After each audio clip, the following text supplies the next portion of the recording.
India's Nifty is trading at all-time highs and is globally the second best market in terms of returns in 2022, far outpacing Wall Street indices and most competing indexes.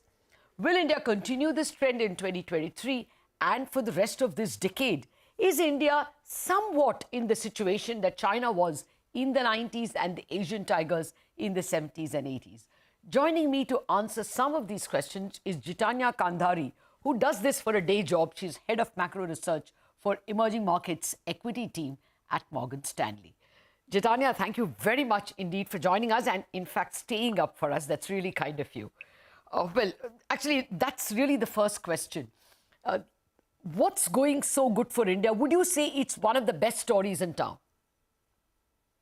Yeah, I mean, I know, Lata, we met earlier and I've been very positive on India and it's great to see the Nifty where it is. I think, of course, there are reasons that are intrinsic to India related to just the reform cycle, the political stability, the credit cycle, the manufacturing cycle, which is picking up, and all of the positives that have been discussed. But I think there's also a confluence of external factors that is helping India. So the fractious relationship of China with the US, the zero COVID, the fact that European economies have been hit with the energy issues post Russia-Ukraine. I think a lot of all of those reasons have also helped the relative positioning for India, because India has clearly outperformed the North Asian markets, as we know. There have been different pockets of the other emerging market areas in Latin America and GCC that have also done very well and have outperformed the index. So I think it's both reasons that are internal to the India's core fundamentals, but also external reasons that have contributed to this performance. Okay. And going forward, as you said, I think this is the story for this decade, for all the reasons that are discussed, that have been very well discussed, clearly related to the credit cycle, the manufacturing cycle, the reform cycle, the digitization cycle, and the population story. So kind of that summarizes the India story in this geopolitically charged world, where India is really carving this good strategic position for itself in this like multipolar environment. Okay, that's really an all-encompassing answer. So I'll try and make you develop each of those stories. First one, what we've noticed is that even when we saw $50 billion move out of India in the early part of this year, when the Fed pivoted, even at that time, domestic investors came in droves and didn't allow a big fall. Do you think that's here to stay? Is that a major financialization of household savings trend here to stay and likely to give us higher multiples? Yeah, I think, Lata, what's really interesting is if you look at all of these penetration numbers, right? And you compare and contrast that with other emerging markets or even with global markets. A lot of the Indian numbers look extremely low in terms of overall penetration. So for example, the mutual fund industry, right? The AUM of the mutual fund industry as a share of Indian GDP is 14-15%. The average for the world is 75% of GDP. Mutual funds are, a big dominant part of many countries, especially those that evolve their capital markets, that grow their GDP per capita, that where financial inclusion happens. So India is pretty much charting that path for itself. And if you look at even insurance penetration, right? Insurance AUM, it's sub 2-3% in India, and globally the average is about 8-9%, where insurance AUM as a share of GDP is much higher. And India pretty much ranks low, not only from a global perspective, but even from within the emerging market perspective. So it's pretty much at the lower end of the spectrum on a lot of these indicators.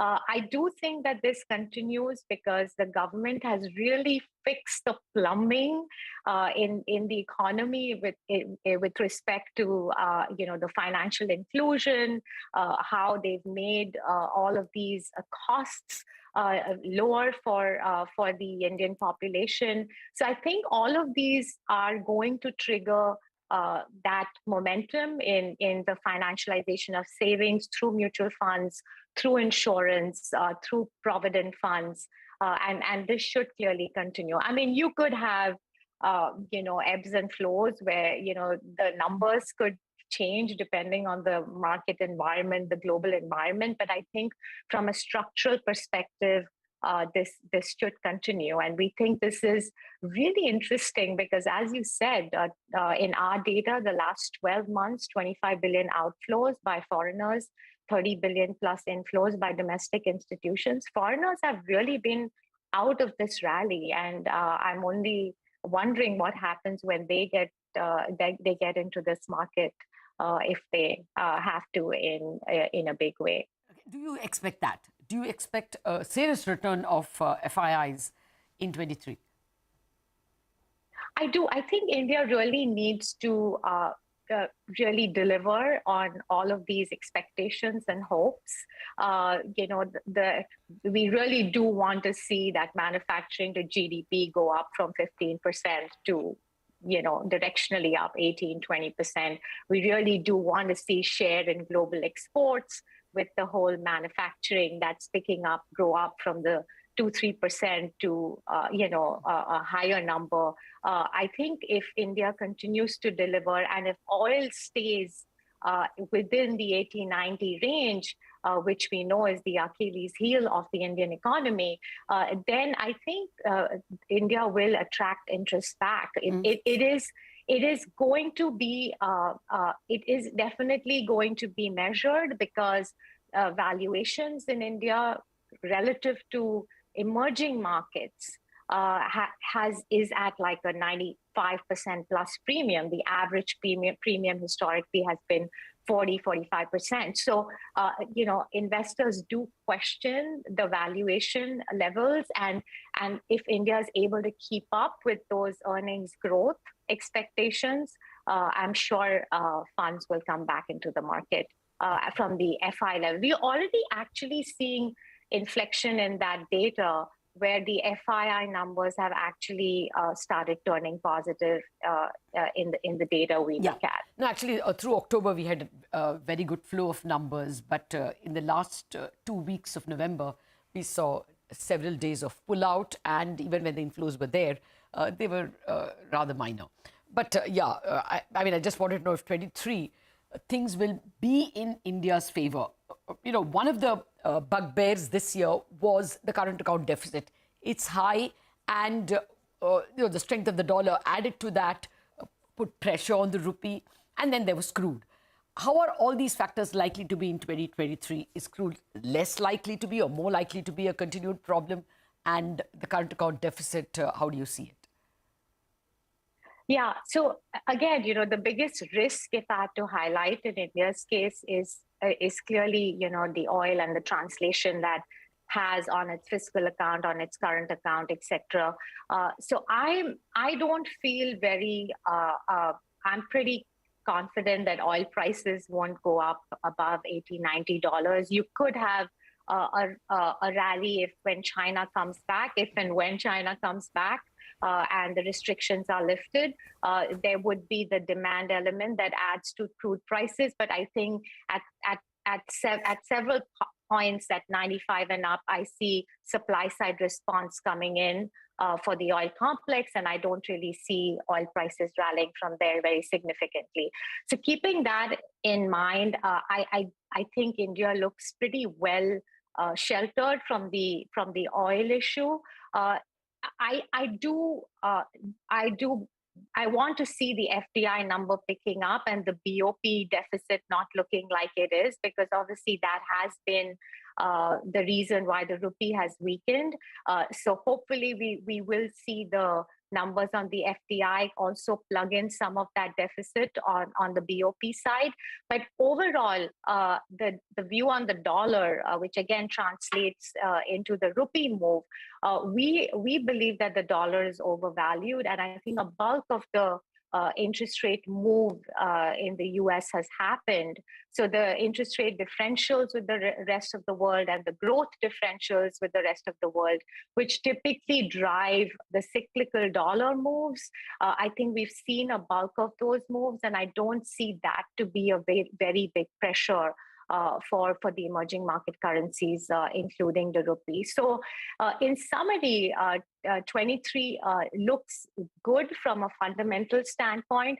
There could be there could be other markets that have underperformed, especially the North Asian markets, where there could be some, relief rallies, and therefore India in that context could take a breather. But I think from a more longer term structural perspective, I see no reason to believe why India's share in the MSCI Emerging Market Index doesn't move up even from the 15% that it is currently at. Yes, that was Jonathan Garner's research piece that North Asia may do better because India's valuations are a bit of a deterrent. But Jitania, is there a possibility that China's situation will compel more money to come to India? Two big emerging markets, China and Russia, are in troubles of their own making. China, the zero COVID policy, and now a political outburst against it.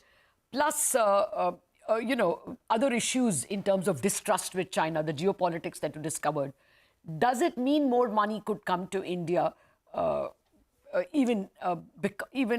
despite the valuations?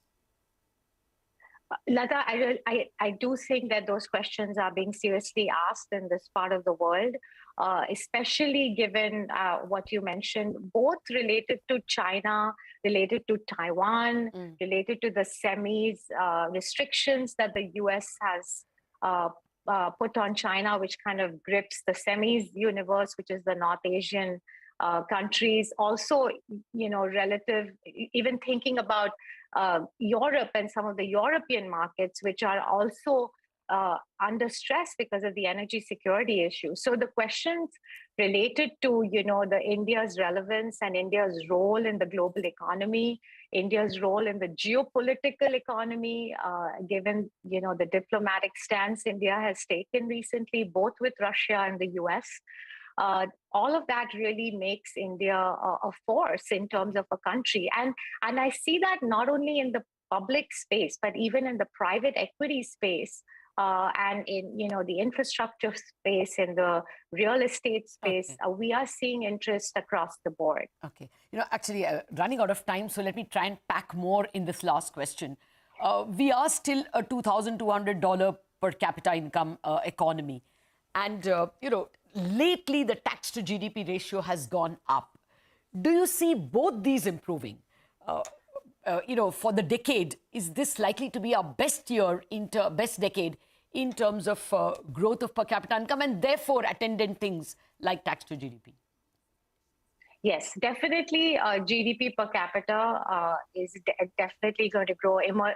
India typically grows 150 basis points above emerging markets. Even if emerging markets were to grow at 4%, 4.5%, India would grow 5.5% to 6%, and that would drive per capita GDP. I think that's a good level, sustainable GDP growth level, assuming India does whatever we've discussed. Even on tax take, which is tax to GDP, as you said, India has picked up a little, but I think it's important to put the historical context here.